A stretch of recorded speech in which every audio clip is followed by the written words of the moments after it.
Now, the question that I get asked the most is, how do the PBMs actually make money? And I'm going to focus on the large three PBMs because they are 80% of the market, and they do provide services for most of the rest of the market. And the traditional sources of PBM profits have shrunk dramatically. And I'm going to put the traditional sources, I'm going to put their source of profitability into three buckets. Bucket number one, dispensing drugs, typically through a mail pharmacy. Bucket number two, payments from manufacturers, historically in the form exclusively of rebates. And bucket number three, everything else, adding spreads to network prescriptions, getting spreads on discount cards, getting fees from the plan sponsor themselves, and other things like that. Historically, PBMs earned a lot of their money, most of their money, by retaining a piece of the rebate. Now, if any of you are old enough or been in the industry long enough, remember Medco, that used to be a public company. Back in 2003, Medco, which was filed in their 10K, said, we keep 54% of all the rebates we negotiate. By 2011, the last year they reported public financials, they said, now we're only keeping 11% of the rebates.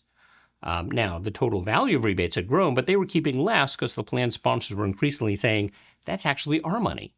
CVS has said something similar. They said back in 2012, they kept 27% of all the rebates. Now they say they keep less than 2%. Express Scripts has said something similar, so has Optum. So a lot of the rebates don't stay at the PBM, they get passed through to the payer. Now I'm going to come back to that because that's crucial to understand what's going on, but most of those rebates, that money in the gross net bubble, doesn't sit there. In the commercial market, those rebates are probably last year about $85 to $90 billion in rebates, and keeping a few percent, I mean, that still ends up being a couple of $1 billion at least, but it's not like they're keeping most of that money. Most of it is going back to the payer, who then can decide what to do with it.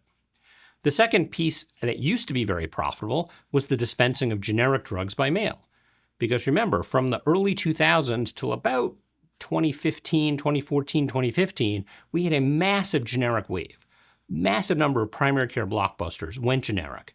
And when a product goes generic, it goes from the brand price down to that generic price at 99% off, roughly, on average.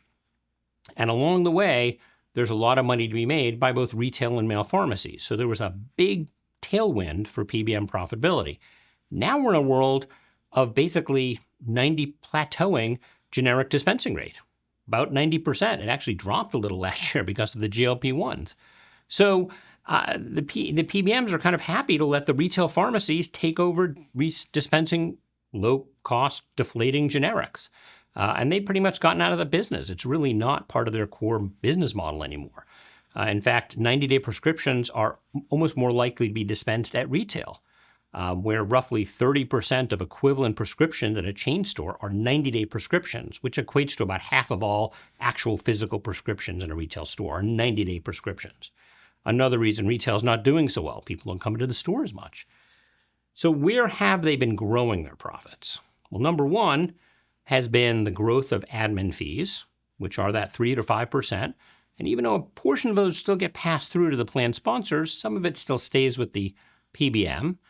And more importantly, these new fees that have developed from the GPOs that are affiliated with PBMs. That has been a significant driver of profits, and I'll quantify that in a minute. And then the other probably big chunk of their profits that has been growing has been becoming significant players in the specialty business. And that is not as straightforward as you might think. Because as you learn, nothing in the PBM industry is as straightforward as you think it should be. Specialty dispensing spreads are nothing new, right? A pharmacy buys at one price and they get reimbursed a higher price, usually, and that's their gross profit. But inside that model, especially below that cost of goods line, are a number of possible things that are happening. One of the things that's happening has been the growth of specialty generics or non-biological specialty drugs that have gone generic. That has been a big tailwind for PBMs. The growth of copay maximizers, as I'll explain. That has been a tailwind for PBM specialty pharmacy profits. The private label biosimilars, first in Humira, now starting to get into Stelara, and more to come. The whole growth of 340B contract pharmacies, one of my favorite topics, has been a big source of profitability. And just being specialty pharmacies, they're getting fees and often those discounts from manufacturers to perform the services of a specialty pharmacy.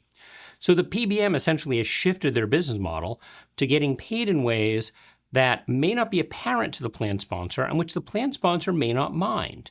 In other words, the plan sponsor gets apparently the services of PBM, either subsidized by the manufacturer in the form of GPO fees and other fees, or in the form of margins that are baked into the dispensing activities, which are going to happen anyways. So the PBM services appear to be free or aren't really line item priced in any way. That's common in most intermediary businesses. I mean, think about any retail store. The value of any service or advice you get is baked into the price. You don't pay them separately to tell you what TV to buy.